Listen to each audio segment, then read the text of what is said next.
முதலமைச்சர் தான் முடிவு செய்ய வேண்டுமே தவிர எதுவாக இருந்தாலும் முதலமைச்சருடைய அவர் என்ன நினைக்கிறாரோ அதை நிறைவேற்ற வேண்டிய கடமை எங்கள் அனைவருக்கும் இருக்கிறது. ஊழல் இல்லாத ஆட்சின்னு விஜய் சொல்லியிருக்காரு. உங்களுக்கு அதுல மிகப்பெரிய பொறுப்பு இருக்கு. எப்படி மானிட்டர் பண்ண போறீங்களா? பொறுத்திருந்து பாருங்கள்.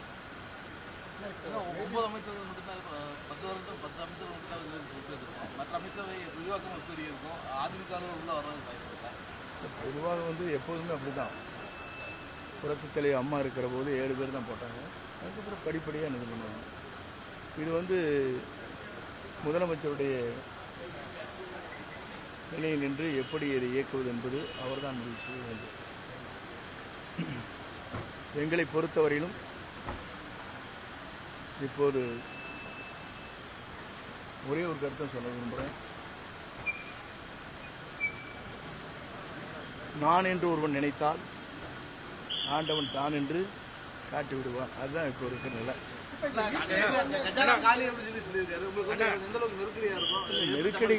நெருக்கடிகளை சமாளிக்கிற திறமை நம்முடைய தமிழக வெற்றிக்கழகத்துடைய தலைவர் தமிழ்நாட்டின் நிரந்தர முதலமைச்சரால் முடியும். மகளிருக்கான உரிமை தொகை உங்களுக்கு எக்கனாமிக்ஸ் பற்றி தெரியாது, அங்க இருக்க பொசிஷன் தெரியுமா? இல்ல பொருளாதாரம் என்பது படிப்படியாக ஆய்வு செய்துதான் அதில் தெளிவான விளக்கத்தை செய்ய முடியுமே தவிர நீங்கள் கேட்கின்ற கேள்விகளுக்கெல்லாம் இப்போது உடனடியாக பதில் சொல்ல இயலாது. மாவட்ட செயலாளர் நீக்கியிருக்காங்க 2 பேருக்கு. இன்னும் அதிமுக அந்த சட்டத்தில் 2 பேர் கிளாஸ் ஆகிட்டு பொதுவாக அவருடைய நிலைப்பாடுகளை பார்க்கின்ற போது புரட்சித் தலைவர் எம்ஜிஆர், புரட்சித் தலைவர் அம்மாவுடைய இயக்கம் அவரால் இன்றைக்கு வலுவிழந்திருக்கிறது என்பதை நான் குறிப்பிட முடியும். தான் ஒருவர் மட்டும் இருந்தால் போதும் என்று நினைக்கிறார். அது காலத்தின் கட்டாயம், அது மாற்றிக்கலாம். மகளிர் உரிமை தொகை ஒரு சிலருக்கு கிடைக்கலங்கிற ஒரு இது வந்திருக்குன்னா 2 நாள் ஆச்சு. இத்தனை கேள்வி கேட்டான் நீங்க யோசிச்சு ராத்திரி படுத்துட்டு கேட்டுருந்தீங்கன்னா இருங்க. என்னுடைய கேள்வி என்ன, இப்பதான் கவர்மெண்ட் ஃபார்ம் ஆயிருங்க. இல்லைங்க ஒரே நிமிஷம் இருங்க. இப்பதான் கேபினட் இது பண்ணி போர்ட்போலியோ அலாட் பண்ணியிருக்காங்க. நாங்கள் இப்போதான் சென்னைக்கே போகிறோம். அதுக்குள்ள இவ்வளோ கொஸ்டின் கேட்டால் இப்படி ஆன்சர் பண்ணுவீங்க? நீங்களே உங்கள் வீட்டில் உங்களுடைய பொருளாதாரத்தை பற்றி சொல்ல முடியுமா? பையனுக்கு என்ன செலவு, பிள்ளைக்கு என்ன செலவு, உங்களுடைய வருவாய் என்னங்கிற சொல்ல முடியுமா உங்களால்? நீங்கள் லாங் டைம் தான் இருக்கு நீங்கள் ரிப்போர்ட்டர்ஸ், சொல்லுங்க பார்க்கலாம்.